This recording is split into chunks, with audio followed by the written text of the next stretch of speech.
Hello world, this is Carol from Viva Vacation. It's been a while since the last podcast, but I'm very excited to have with me tonight Marc and Solange Gagnon as my guests to share their most recent European trip with AmaWaterways. Marc and Solange, so nice to see you both again. Good to see you too, Carol. Hi. Hello. So you were away for 10 days and you just got back last week. So how was getting back to reality? Was that a challenge for you guys or? Well, fortunately, we took a couple of days off after our return. So we had an extended weekend to kind of get back on our feet and try to avoid issues with jet lag. So I think that helped. Yes. And then back to work this week. Yeah, that's a very, when you can do that, it's always highly recommended just to kind of ease back into your routine. So this was your first trip to Europe and your first cruise. I do have to say that as cruise virgins, as we call you before, you really knew how to get started in style. I do want to share with everyone how this trip came about because it's such a nice story. So last year around this time, I got a message from Marc saying that he wanted to surprise Solange for their anniversary this year with a river cruise, which would serve both as their anniversary and Solange's birthday. So Marc and I came up with a plan on how to surprise Solange. And we had to work hard not to give the surprise away prematurely. So Marc and I chose AmaWaterways for a few reasons. First of all, it's got a really good reputation for great service, but also because they offered options in terms of excursions that had some like hiking and biking tours for people who are a little bit more active. So your trip consisted of 3 days pre-cruise in Prague, followed by a 7-night cruise on the Danube River going from Prague to Budapest. So let me start by asking you, Solange, how do you feel that Marc and I did in choosing AmaWaterways as the river cruise company? And did he get any hubby brownie points? It was an amazing choice. Really could not have been any better. It certainly was a vacation of a lifetime, like I've told people since I've been back, but it certainly will not be the last one. It's kind of given us a taste to do some others. Definitely did get some hubby brownie points on this one, that's for sure. Even ended up, well, you talked about my birthday and our anniversary, we ended up getting 3 cakes during our time there. The first one was our first afternoon in Prague, tuck at the door at the hotel, and we opened the door and there's this beautiful truffle-like cake. So that was cake number 1, and then cake number 2 was at our the chef's table the night of my birthday. And then out of the blue, the maître d', a few days later, shows up with another cake, a beautiful vanilla cake, and it was for our wedding anniversary. So we were certainly spoiled to celebrate those 2 milestones this summer. I hope you like cake. They were. I like cake anyways. They were really good. We did share the last 2. Okay, that's good. Maybe talk to us a little bit about like how you would describe the level of service that you received during your trip. I'll let Marc finish off, but I'll start by saying the service was excellent.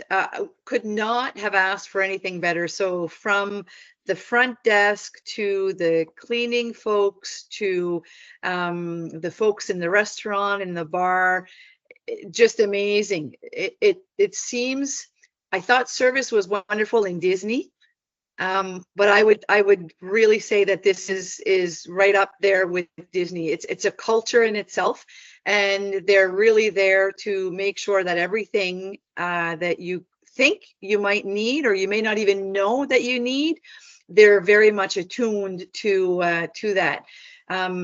simple things as we were leaving the boat for excursions is, did you remember to bring your passports today? Because we're going to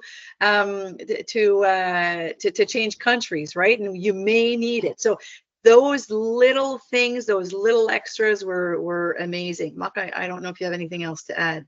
Yeah, well, we were first-time travelers to Europe, right? So just the whole experience, arriving at the airport in Prague, and the transfer to the ship, and then the transfer from the ship to the Budapest airport. Like, everything was being looked after. They helped us with the check-in and just luggage and all that. But I think the biggest thing for me, because it's a small ship, we were 107 passengers on this particular cruise. I think the maximum number of passengers is 154 on this particular ship.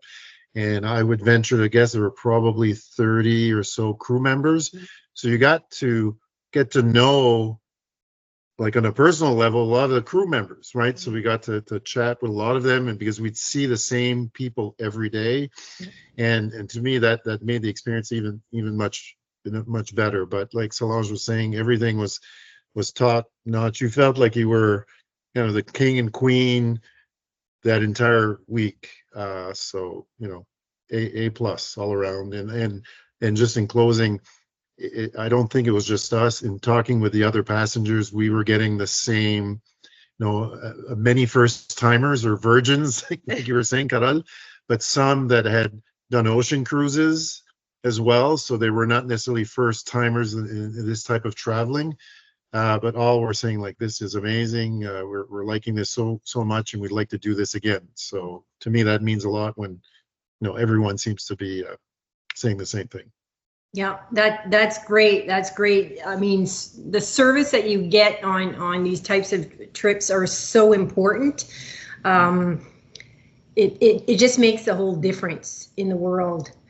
I'm curious, what the average age do you think was on your cruise, first of all? And also, did you make new friends? Because Solange, I know you're the social butterfly, so I'm assuming you guys made new friends.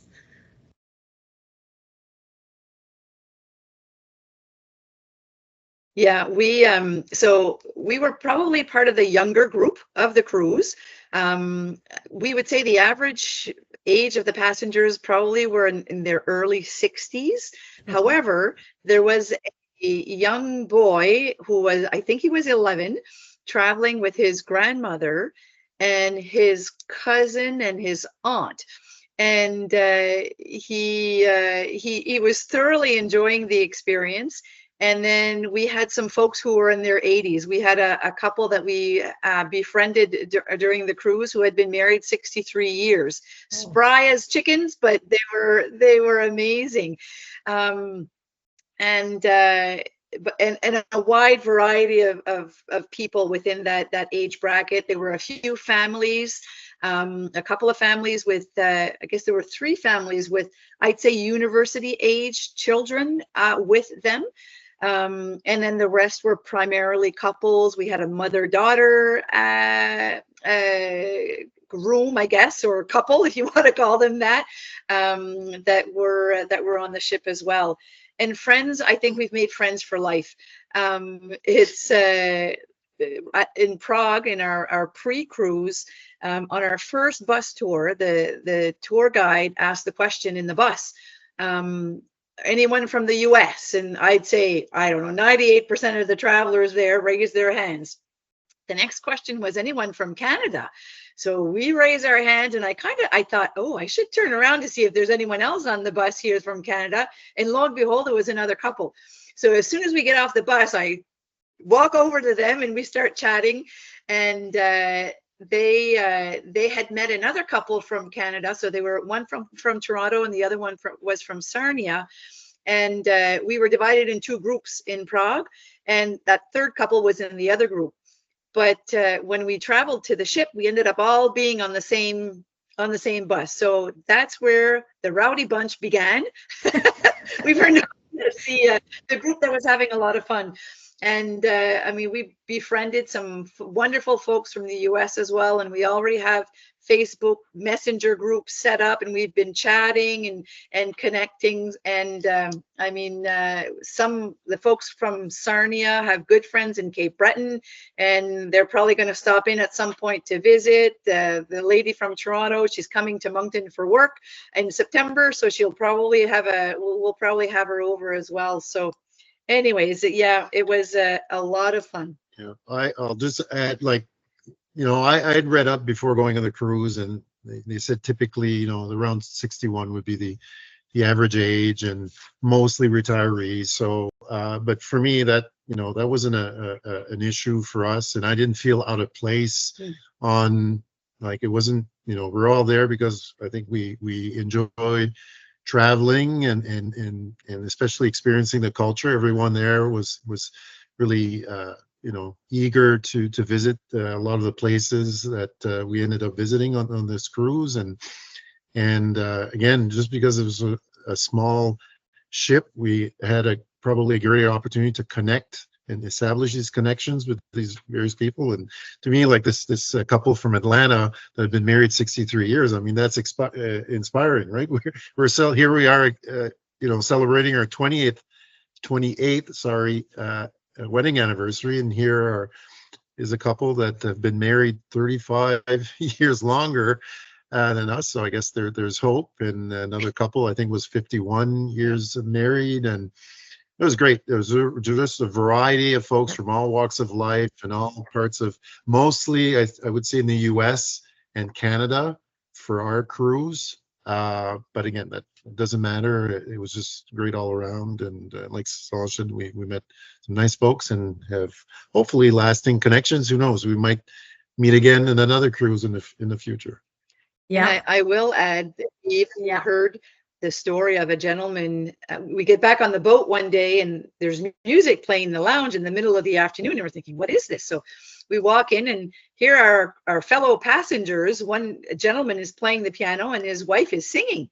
So anyways, just beautiful music all around, and she stops singing and he continues to play. So I go and I start chatting with her, and she tells us his story. And he's this gentleman or boy who was born to an unwed mother in Ireland and ended up being adopted in New York. And it's just, you hear all kinds of stories. So everyone's got their background, everyone's got their stories, and it's so interesting to learn about them. And in an environment like a smaller cruise ship, like the river cruises, it gives you the opportunity to do that.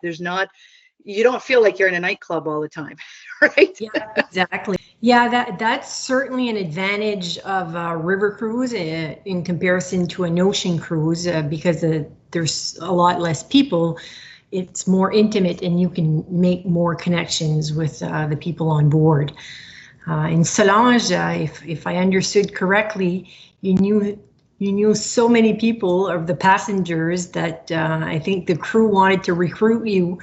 I think you might have a second career ahead of you, maybe as a cruise director. No, I'm sure. I was joking with folks, and I said I think she's making it an objective of hers to meet everyone on the ship, because she knew, like, 3 days in, she knew probably half of our fellow cruisers, and to a point where some would actually come to me and, could you ask Solange who that person is? And anyway, so no, if you're outgoing, and even if you're not outgoing, you can still enjoy yourself on the ship. But for folks that are not too shy, willing to meet with people, that the opportunities are there, because it's such a small ship, and you just tend to interact with this small group of people for 7 days. So it definitely facilitates those types of connections to be established. I think the other thing I might add, Carol, is the excursions tailor to a wide range of ages and a wide range of skill level too. I think you mentioned it earlier, but it didn't matter if those who were 80 or those who were in their 40s, you could always select an active excursion or a more gentle excursion. There was bike tours. So it catered to everyone's ability. So I think, again, it doesn't matter what age you are. you'll find something to do at every stop of the way. So this is actually a perfect segment for my next question, which is, what was your favorite excursion? My favorite excursion was Salzburg. It was an entire day excursion, and we debated on going or not because it was an entire day, and it meant that we were not able to visit the town that we had docked in overnight, because when we were leaving, the ship was leaving and we were getting on at the next stop. So those that didn't take the entire day excursion got to cruise the river and stay on the ship. But we chose to go to Salzburg because we said, like, how often are we going to be in Europe? Like, let's make the most of it. So we drove about an hour, I would say, an hour and a half from the ship into Salzburg. When we left, it was pouring rain.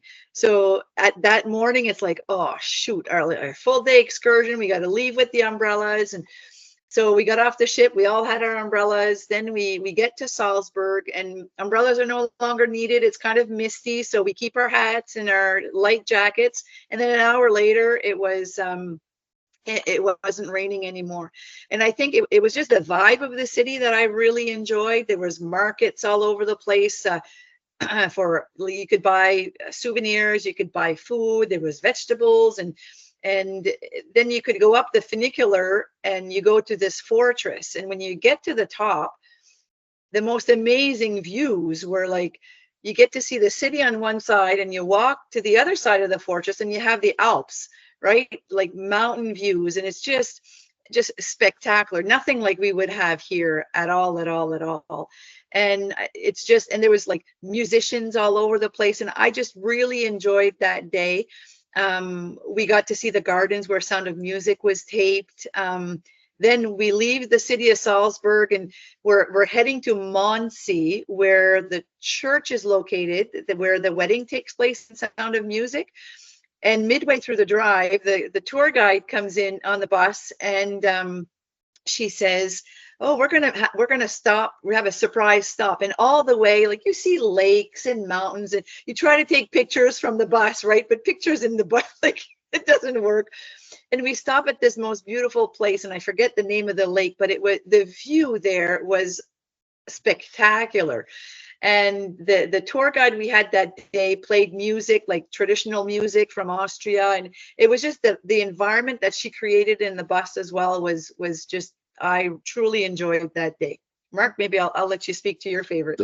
I think the lake is Mondsee, which means moon lake, I think, and at least from memory. I tried to learn a few words of Czechia and German and Hungarian, but I got discouraged because they were telling us that I believe the Czech language and the Hungarian language are two of the most complicated languages to learn. So I gave up after a while. I think I just learned thank you and beer. I needed to learn the word for beer, but I enjoyed Salzburg as well. Like, for the scenery is just so beautiful there with the Austrian Alps. But I would say our visit in Nuremberg for me was the one that I enjoyed the most. I'm kind of a history buff, and like anything World War II and that sort of thing. And when we went on the World War II, a guide that was very, very knowledgeable about the history.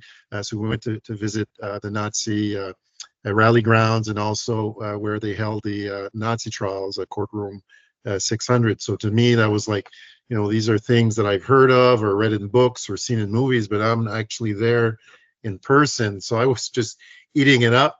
And at the end, I went to the guide and said, like, I could have listened to you all day. Like, this is just so fascinating, interesting. So just because that touched an interest I have.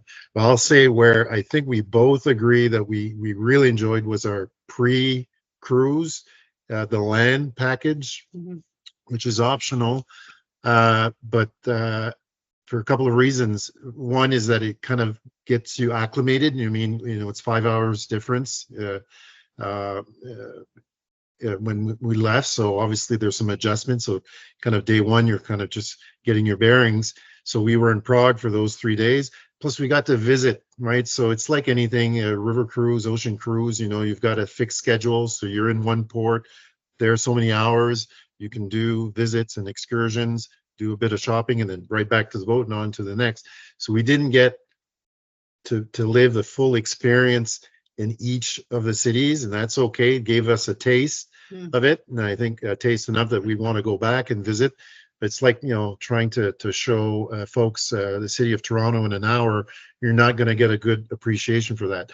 Whereas in Prague, I think a city of 1.5 million, it's a fairly large city, a lot of history there.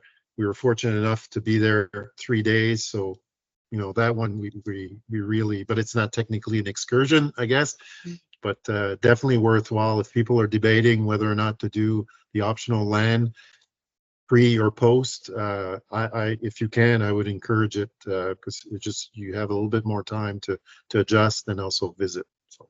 And I think the other thing with your pre-cruise, it allowed us to meet some folks prior to getting on the ship too. So I think approximately 50% of our travelers, so about 50 some odd people, selected to do the pre-cruise. And Ama had a reception for us upon arrival that first night. So we knew people before getting on the ship, right? So that kind of started the vacation on a really good foot for us as well. Yeah, the pre and post cruise are great additions to the trip. It really gives you an opportunity to see before and after, especially if you have a cruise that leaves from a certain city and arrives in a different one.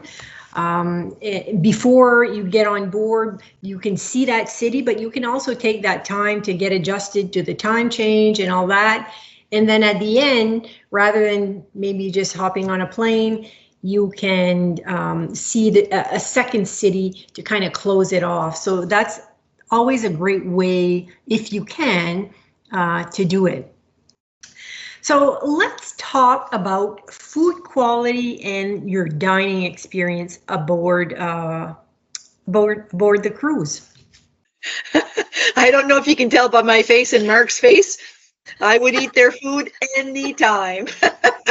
It was like eating at a 5-star restaurant for lunch and dinner every single day. And everyone was saying the same thing. Like, we were all like, it was funny, the last day we were all saying, okay, we have to kind of scale back because we're going back home, and it'll be, it's still good, the home cooked meals, all that, but leftover, it's not the same. Like, we're going to have to temper our expectations coming back home.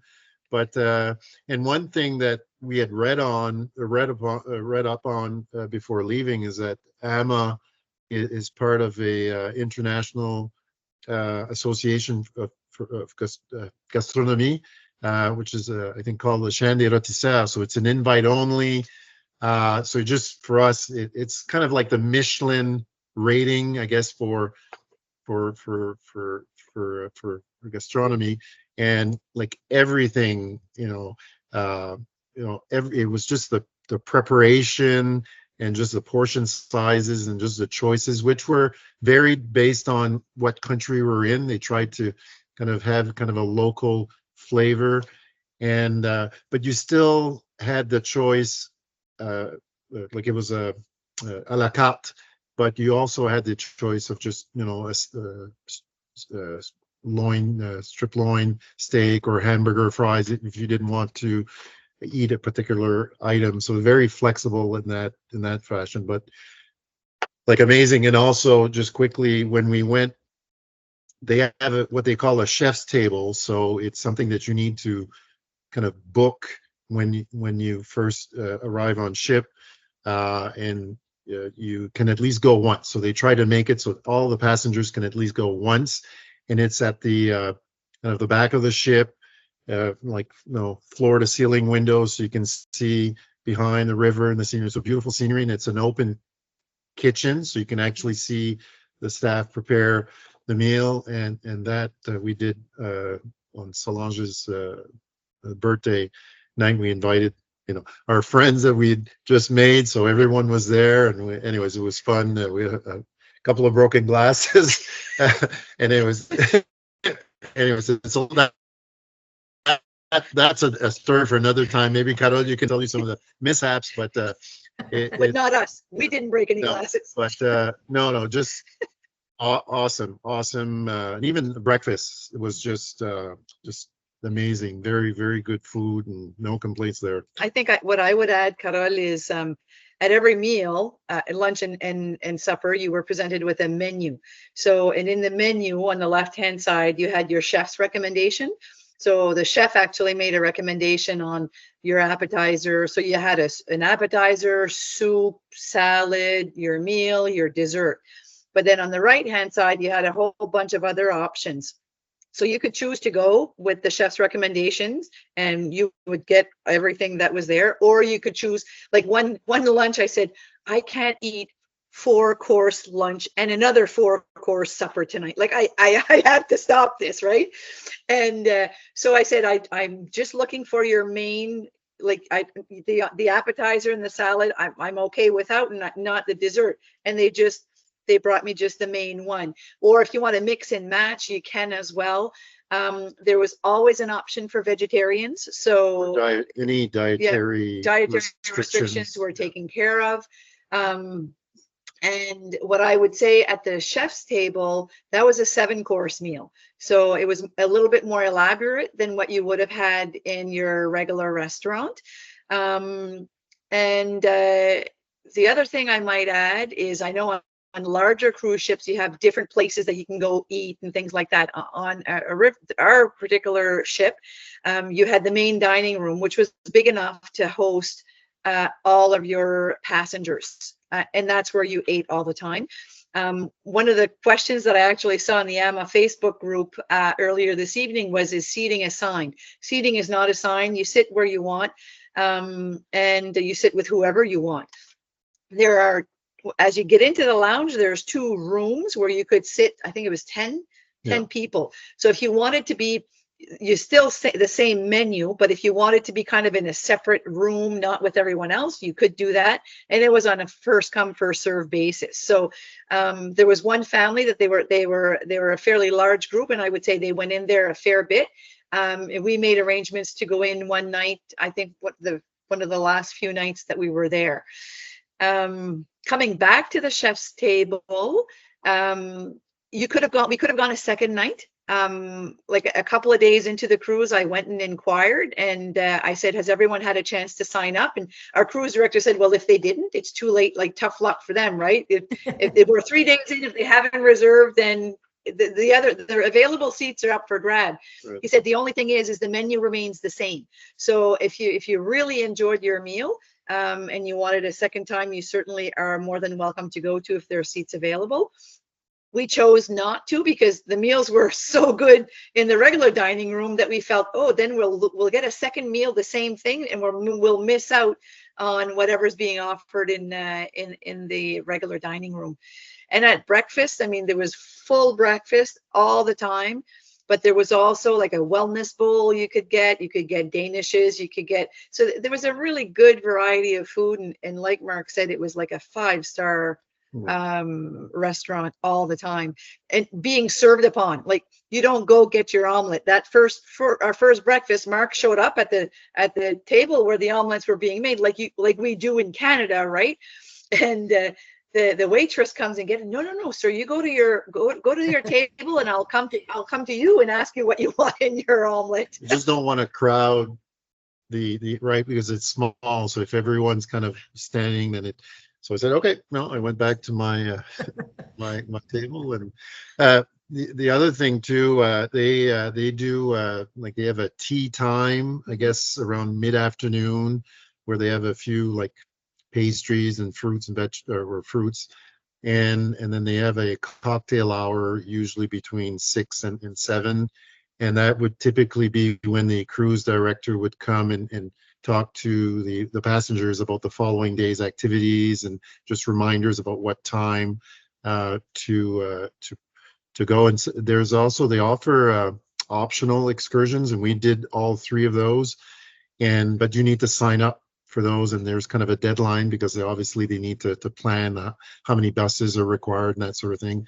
So and then at 10:30 10:30 at night, they would have a few, like one night they had sausages, like small sausages and other pastries, just for those that are still up, like we were, and wanted to snack before going to bed. So, A plus, and everyone raved about the food. There was no, I didn't hear of anyone complain about anything regarding meals on this ship. So to me, that's it's great. Yeah, so what I'm hearing is basically that things were quite flexible in terms of you could choose who you wanted to dine with, where you wanted to sit, and also what you wanted to eat. So it's very flexible in that way. I'm also hearing that it might not be a good idea to start a diet just before you go on a river cruise. The food is amazing. So Solange, I know you were a little bit hesitant about cruising because of the motion and all that. So I'm just wondering if you felt a lot of movement on the river. None at all. It's so calm, Carol, you couldn't believe it. And that was one of my fears for ocean cruising, right? Is not seeing land and just being out in this wide open sea. And that's kind of why we had talked about river cruising. We had been talking about river cruising for a while. And the water, it was literally like a glass. Like if you didn't watch the countryside go by, you wouldn't have known that we were moving. It was basically a hotel on water. So really no concerns. I would be very surprised if anyone would come back and say that they had seasickness on a river cruise. Like none of that whatsoever. No. Like in both portions on the cruise we did, we actually started on the man-made canal for the Danube, and then which moved into the actual river, and the river is a little bit wider than the canal, and there was no difference at all. Yeah, no, I mean, the ships don't have the exact dimensions, but they're I think 50 feet wide, something to that effect, and probably 3 times the length.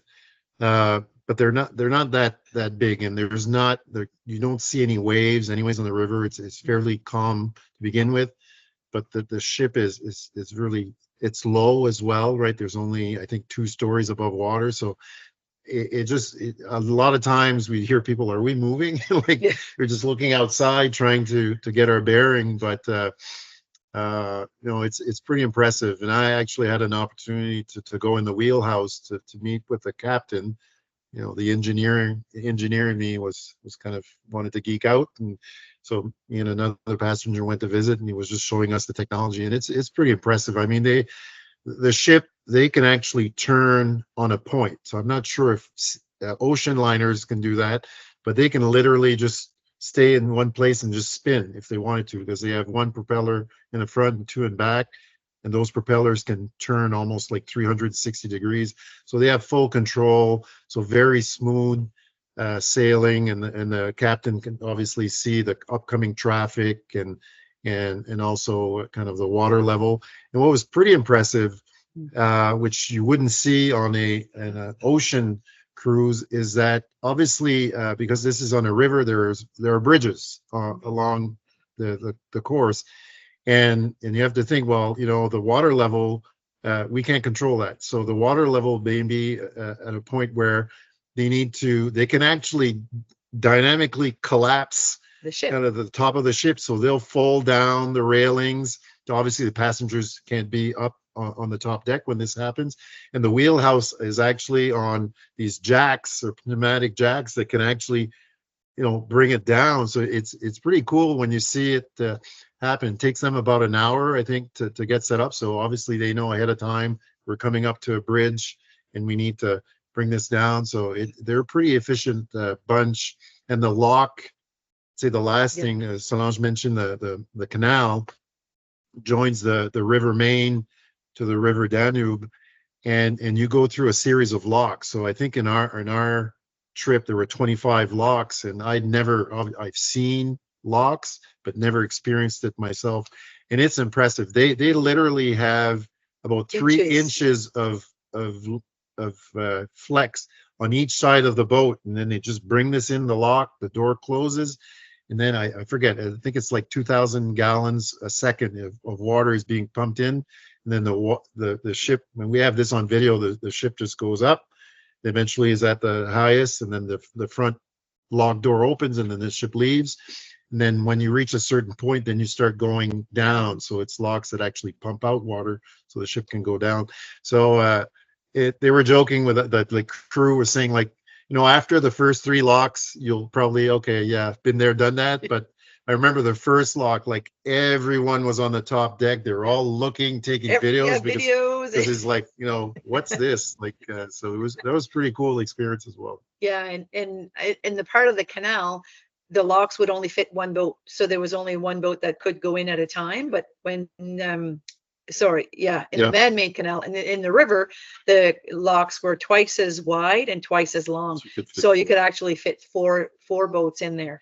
And the one of the reasons that we had to keep to a strict timeline is sometimes it can take a half hour for this process to occur. So if the ship is late and it gets stuck behind 1 or 2 or even 3 ships ahead of us, then all of a sudden you're running an hour and a half late. And that actually happened one day, where we weren't late. We could have been. We had 2 passengers that did not present themselves at the time that they were supposed to. And it was the evening where we were going to the symphony. So we were very much on a very tight timeline because a number of people had purchased tickets to go to the symphony. So the conversation between the cruise director and the captain was around, like, we can't wait for these 2 passengers because there's 3 other ships behind us. And if we wait, we risk being stuck behind them, and then we're late arriving in Vienna, and people are going to miss their concert.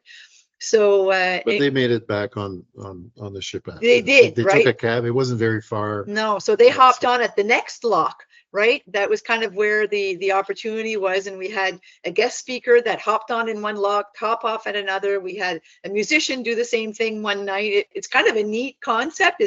I don't know how they do it. We didn't see people get on and off, but there's a way to do it. So, so this was your first cruise, as well as your first river cruise. And I'm wondering if you have any tips for first timers on river cruises. I think a couple of things that I would say is, and I mentioned it earlier, the pre-cruise for us would be a must.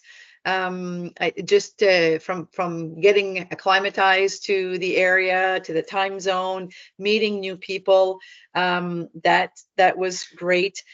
Your suggestion with the eSIM card was fantastic, Carol, for a very, very reasonable cost. We could keep in touch with our family back home, especially the kids. It was our first time away from them for an extended period of time. So we connected with them every day. It allowed us to just check in for a few minutes via FaceTime. So that was really wonderful. The other thing that we would mention is make sure you know the currency of where you're going. So even though we were in Europe, they don't all take euros, right? So we were in 3 different places, and the currency was in 3. There were 3 different currencies that we had. But they all. Well, we didn't go anywhere where they didn't accept our credit card. I think especially MasterCard and Visa. American Express might be challenging in some places, but if you have a MasterCard, Visa, no issue. I think where the currency comes into play are the public restrooms. Many of them you have to pay. It's not a large amount. It's like 50.5 euros.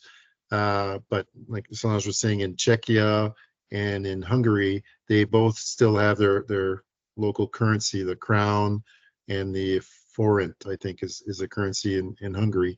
So, but there are ATMs, like you can exchange. There's no ATMs on the ship, but you know, when you get out, they bring you to your excursion, usually it's in a tourist area, and there's usually ATMs around, and but having a bit of loose money, I guess, loose change is helpful.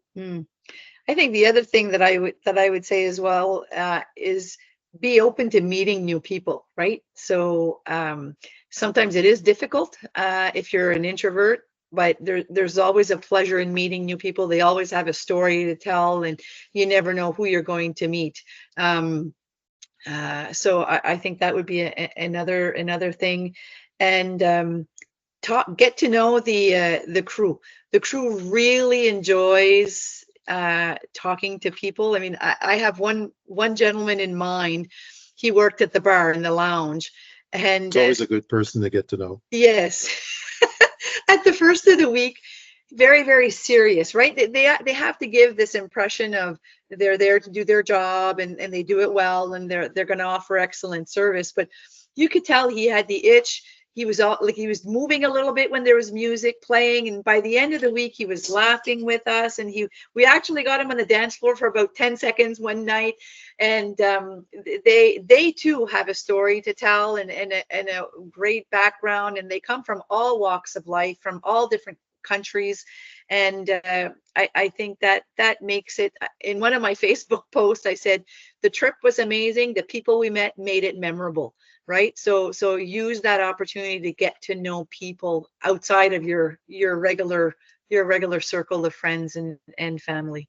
Yeah, I would just add we packed, like we had clothes for, like we had 2 large suitcases, like pretty packed solid, plus 2 carry-ons, and it didn't give us much room for like souvenirs. To do it over again, I might have, packed a little bit less. I know maybe Solange would say, no, I need, but they do have onboard laundry. We didn't use the onboard laundry service, but I heard people say like it was very good. They have it the following day. I forget what the cost was, but I think it was reasonable. So I probably would have packed maybe a little bit less to give us a little bit more room to bring back, souvenirs and that sort of thing. So, yeah. Yeah, I get that, because last year when we traveled to Europe for a month, we packed only a carry-on, 1 each. And it's something that I regretted as well, because we weren't able to bring anything home. Of course, just packing the essentials in a very, very small suitcase is not, maybe not the best plan when you're hoping to bring home souvenirs.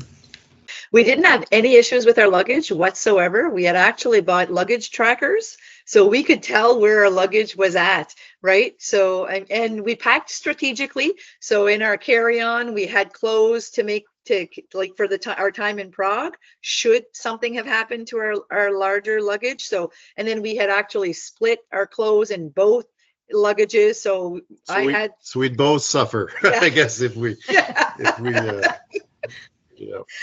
So Solange, that is a beautiful scarf you're wearing. If I understand correctly, it was one of the small gifts that you received from AMA amongst a few others? Yes, so there was a couple of things when we arrived on the ship. There was a welcome letter on our bed, and there was a little satchel that would be big enough to put, I don't know, maybe boarding passes and things like that, branded AMA, and we had a couple of luggage tags.